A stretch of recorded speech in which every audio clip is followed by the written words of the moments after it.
Fakta unik kereta api pertama di dunia. Locomotion No. 1 adalah salah satu lokomotif uap pertama yang beroperasi secara komersial. Lokomotif ini dibangun oleh perusahaan Robert Stephenson and Company di Newcastle upon Tyne, Inggris. Kereta ini melayani jalur kereta api Stockton and Darlington, yang menghubungkan Stockton-on-Tees dengan Darlington di Inggris.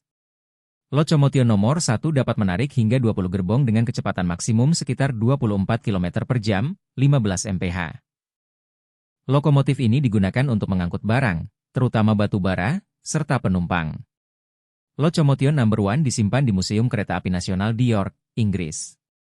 Lokomotif ini telah direstorasi untuk menunjukkan bentuk aslinya dan sering dipamerkan sebagai bagian dari warisan industri dan teknologi.